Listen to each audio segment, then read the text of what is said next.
Tenemos una muy buena pregunta en esta ocasión que dice lo siguiente: ¿qué futuro se prevé para Estados Unidos después de estas elecciones? Bueno, pues es una pregunta que podríamos desarrollarla en 1 o 2 horas porque es un tema bastante complicado, bastante extenso, pero al mismo tiempo muy interesante y con bastante profundidad dentro de la escatología bíblica. Estados Unidos, desde 1945, voy a tratar de resumir todo esto de una forma bastante breve, adquirió la supremacía política, militar y diplomática, económica, después de la Segunda Guerra Mundial, cuando la ganó con Rusia y con diferentes naciones como Inglaterra, Canadá y Estados Unidos.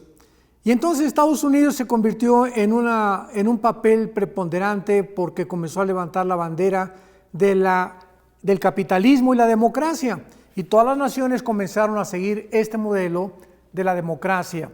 Sin embargo, al llegar al siglo XXI, donde nos encontramos, Rusia volvió otra vez ahora sí que podríamos decir, resucitar, y comenzó también una guerra fría que había terminado en 1989, para competir ahora ya no con la democracia, sino con el socialismo, el comunismo, como China, por ejemplo, que es una nación socialista, pero también se llama democrática o capitalista, cosa, ¿verdad?, que pues es incongruente.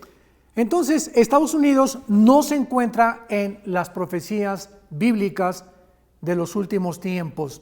En Ezequiel capítulo 38, versículo 13, se describe una invasión de Rusia, Irán y Turquía con naciones del norte de África como Libia, Sudán, posiblemente algunas otras naciones, Marruecos, que van a venirse contra Israel.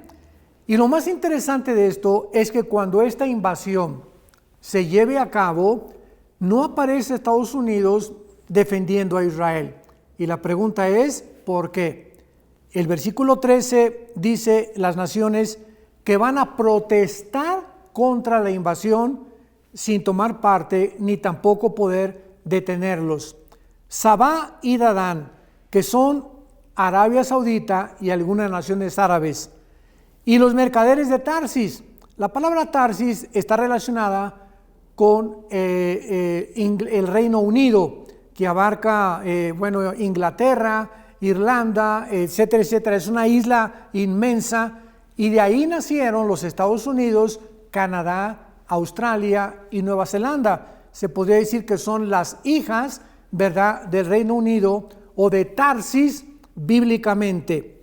Entonces vemos que los países árabes e Inglaterra y tal vez Estados Unidos, considerando que descendió de Inglaterra, van simplemente a protestar diciendo: has venido a arrebatar despojos, has reunido tu multitud para tomar botín, quitar plata y oro, ganado y posesiones para tomar grandes despojos. O sea, si Estados Unidos existe durante esta invasión, ¿dónde está? Lo que nos da lugar a poder concluir de una forma clara que Estados Unidos va a pasar o a descender a un segundo o tercer término de supremacía política, militar y económica ya en el siglo XXI, donde tú y yo nos encontramos. Entonces, el futuro para Estados Unidos es bastante negro, y aún más cuando hemos visto que ahora esta nueva administración de Joe Biden o de los demócratas están a favor del aborto.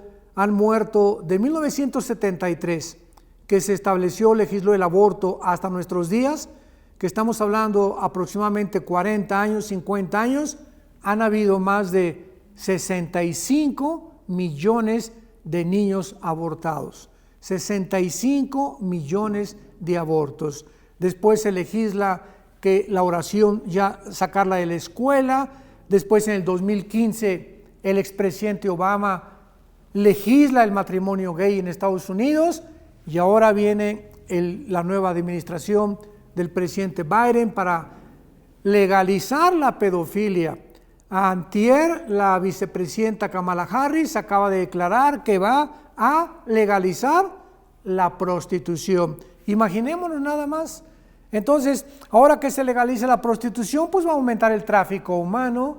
Ahora pues ya no va a haber ninguna ley para poder detener esta cosa tan terrible que en el mundo está sucediendo. Y otra cosa es que se les den permiso, ¿verdad?, a las prostitutas.